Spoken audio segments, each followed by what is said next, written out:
கர்த்தராகிய இயேசு கிறிஸ்துவினுடைய நாமத்தினாலே உங்களுக்கு கிருபையும் இரக்கமும் சமாதானமும் உண்டாயிருப்பதாக என்று வாழ்த்துவது பார்வையற்றோர் மத்தியில் கிறிஸ்துவின் பணியில் மதுரை மார்க். இந்த நாள் இனிய நாளாக இருக்க, ஆசீர்வாதத்துக்குரிய நாளாக இருக்க, பாதுகாப்பு தரும் நாளாக இருக்க கர்த்தர் நமக்கு துணை செய்வாராக. இந்த நாளிலே ஆண்டவருடைய வேத வார்த்தை சங்கீதம் 138வது சங்கீதம் 8வது வசனம் இப்படியாய் சொல்லுகிறது: கர்த்தர் எனக்காக யாவையும் செய்து முடிப்பார். கர்த்தாவே, உமது கிருபை என்றும் உள்ளது. உமது கரத்தின் கிரியைகளை நெகிழவிடாதிருப்பீராக. வேதம் அழகாய் சொல்லுகிறது, கர்த்தர் நமக்காக யாவையும் செய்து முடிக்கிறவராக இருக்கிறார். எப்போது அவரிடத்தில் நாம் வழிகளை ஒப்பு கொடுக்கிற போது, அவரிடத்துல நம்முடைய காரியங்களை ஜெபத்தோடு அவரிடத்துல அர்ப்பணிக்கிற போது அவைகள் யாவையும் செய்து முடிப்பேன்னு கர்த்தர் சொல்றார். ஏன்னா வேதம் சொல்லுகிறது 16:3 நீதிமொழி 16:3 சொல்லியிருக்கிறது, உன் செய்கையை கர்த்தரிடத்தில் ஒப்புவி, அப்போது உன் யோசனை உறுதிப்படும். அழகா சொல்றார். நீ எதை செய்ய நினைக்கிறியோ அதை ஆண்டவரிடத்தில் ஒப்புக்கொடு, உன் யோசனைகள் எல்லாவற்றையும் அவர் உறுதிப்படுத்துவேன்னு ஆண்டவர் சொல்றார். அப்போ இங்கே அதுதான், கர்த்தர் எனக்காக யாவையும் செய்து முடிப்பார். அவர் தாவீது சொல்றாரு, விசுவாசத்தோடு எல்லாவற்றையும் அவர் எனக்காக செய்து முடிப்பார். நமக்காக எல்லாவற்றையும் அவர் செய்து முடிக்கிறவராக இருக்கிறார். ஏன்னா அவருடைய கிருபை என்றும் உள்ளது. அவருடைய கிருபை தகுதி இல்லாதவர்களுக்கு அதை தகுதியை உருவாக்குகிறதாக. ஏழ்மை நிலையில் இருக்கிறவங்க ஆண்டவருடைய சமூகத்தில் வருகிறது உயர்ந்த நிலைக்கு கொண்டு வருவதற்கு அவருடைய கிருபை இருக்கிறது. அவருடைய கிருபை என்றாலே அவருடைய கிருபைக்கு அது முடிவில்லை, இரக்கத்திற்கு அளவே இல்லைன்றது. கிருபை என்றால் இரக்கம். அந்த இரக்கம் அவரை தேடி வருகிற யாவருக்கும் கொடுக்கிறவராக இருக்கிறார். அவர் மனதுருக்கமுள்ள கர்த்தர், அவர் இரக்கத்தில் ஐஸ்வர்யமுள்ள கர்த்தர். அதனால தான் கர்த்தரிடத்தில் ஒப்புவிக்கிற போது அவருடைய கிருபையின்படி இரக்கத்தின்படி நமக்காக எல்லாவற்றையும் செய்து முடிக்கிறவராக இருக்கிறார். நம்ம எந்த வேலையை செய்தாலும் எந்த ஒரு காரியத்தை செய்தாலும் ஆண்டவரிடத்தில் சொல்லுகிற போது அவரை நம்மளை செய்து முடிக்கிறவராக, செய்து முடிச்சுட்டேன் அப்படிங்கிற ஒரு நம்பிக்கையோடு கர்த்தர் நம்முடைய நம்பிக்கையை உறுதிப்படுத்துகிறார்.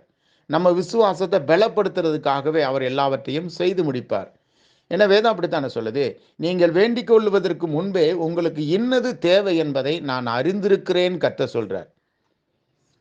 அது வேணும் இது வேணும்னு கேட்கறத விட ஆண்டவரிடத்தில் நமக்கு சித்தமானது எனக்கு கட்டளை கொடுங்க, எனக்கு செய்து முடிங்கன்னு சொல்லிட்டோன்னா அவர் நமக்காக எல்லாவற்றையும் நன்மையாகவே செய்து முடிப்பார். அதுதான் ஆண்டவருடைய வேதம் சொல்லுது. உம்முடைய கிருபை என்றும் உள்ளது, உம்முடைய இரக்கம் என்னென்னைக்குமே இருக்குது. அவர் கர்த்தருக்கு பயப்படுகிற தலைமுறை தோறும் அவருடைய கிருபை இருக்குது, இரக்கம் இருக்குதுன்னு சொல்றார். கர்த்தருக்கு பயப்படுகிற சிறியோர் முதல் பெரியோருக்கும் அவருடைய இரக்கம் கிடைக்கின்றார். அப்போ அவர் எனக்காக எல்லாவற்றையும் செய்து முடிப்பார் என்ற விசுவாசத்தோடு இந்த நாள் காரியங்களை நம்ம தொடங்குவோம், இந்த நாள் பயணங்களை நம்ம தொடங்குவோம், இந்த நாள் ஊழியங்களை நம்ம தொடங்குவோம். எந்தெந்த வேலையில் நமக்கு ஒரு கேள்விக்குறியோடு இருக்குமோ அதெல்லாம் ஆண்டவரிடத்தில் ஒப்பு கொடுங்க. அவர் எல்லாவற்றையும் செம்மையாய் செய்து முடிப்பாய், நேர்த்தியாய் செய்து முடிப்பார். ஆகவே விசுவாசத்தோடு அவரிடத்தில் சொல்லுவோம். அவரிடத்திலிருந்து ஆசீர்வாதத்தையும் இரக்கத்தையும் சமாதானத்தையும் மன மகிழ்ச்சியும் பெற்றுக்கொள்வோம். இல்லை என்று யாராவது உங்களுக்குள்ள மனசுக்குள்ள நினைச்சிங்கன்னா ஆண்டவரிடத்தில் போய் சொல்லுங்க, ஆண்டவர் இந்த காரியத்தில் நான் பலவீனமாக இருக்கேன், இந்த காரியத்தில் நான் சோர்வாக இருக்கேன், இது வருமா வராதான்ற கேள்விக்குறியோடு இருக்கிறேன், எனக்காக யாவையும் செய்து முடிப்பேன்னு சொன்ன கர்த்தர் இந்த காரியத்திலையும் எனக்கு செய்து முடிக்க வாங்க ஆண்டவரேன்னு சொல்லுங்க. ஒருவேளை திருமண காரியமாக இருக்கலாம், ஒருவேளை குடும்பத்தில் ஒரு குழப்பத்தில் இருக்கலாம், அல்லது ஒரு கடன் பிரச்சனையில் இருக்கலாம், அல்லது ஒரு தொழிலில் தோல்வி அடைஞ்ச நிலையில் இருக்கலாம். ஆனால் ஆண்டவர் சொல்றாரு, நமக்காக யாவையும் செய்து முடிக்கிறவராக இருக்கிறார். எந்த நாள் அப்படி ஆண்டவருடைய விசுவாசத்தோடு எனக்காக யாவையும் செய்து முடிப்பவரே, உம்முடைய கிருபைக்கு உம்முடைய இரக்கத்துக்கு நாங்கள் காத்திருக்கிறோம் சொல்லி ஆண்டவரிடத்தில் ஜெபம் பண்ணுங்க. ஆண்டவர் பெரிய காரியத்தை செய்வார். நாம் ஜெபிக்கலாமா? இரக்கத்தில் ஐஸ்வர்யமுள்ள நல்ல பிதாவே, இந்த நாளுக்காக நாங்கள் நன்றி செலுத்துகிறோம், ஸ்தோத்தரிக்கிறோம். புதிய நாளை தந்திருக்கிறேன். காலைதோறும் உடைய கிருபை புதிதாக இருக்கிறது. ஒவ்வொரு நாளும் எங்களை வித்தியாசமாய் நடத்துகிறேன்.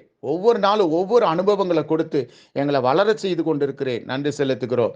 இன்னைக்கு கொடுத்த இந்த வேத வார்த்தையின்படி எங்களுக்காக எல்லாவற்றையும் செய்து முடிக்கிற கர்த்தர் நீர் ஆண்டவரே. நம்பிக்கையோடு ஆண்டவர் இந்த வார்த்தையில யாரெல்லாம் கேட்கிறோளோ அவங்களுடைய விசுவாசத்தை நீங்க பலப்படுத்துங்கப்பா, உங்களுடைய நம்பிக்கையை உறுதிப்படுத்துங்கப்பா. எல்லாவற்றையும் செய்து முடிக்கிற கர்த்தர் அவருடைய ஏக்கங்கள், மன ஆசைகள், விருப்பங்கள் எல்லாவற்றையும் கர்த்தர் சந்தித்து அவருக்கு நீர் போதுமானவராக இருக்கும்படியாய் கூட நாங்கள் ஜெபிக்கிறோம். எல்லாவற்றையும் உடைய கரத்தில் கொடுக்கிறோம். ஆளுகை ஊழியங்களை செய்யுங்க, வழி நடத்துங்க. நேசிக்கிற இயேசுவின் நாமத்தில் ஜெபிக்கிறோம் நல்ல பிதாவே, ஆமேன்.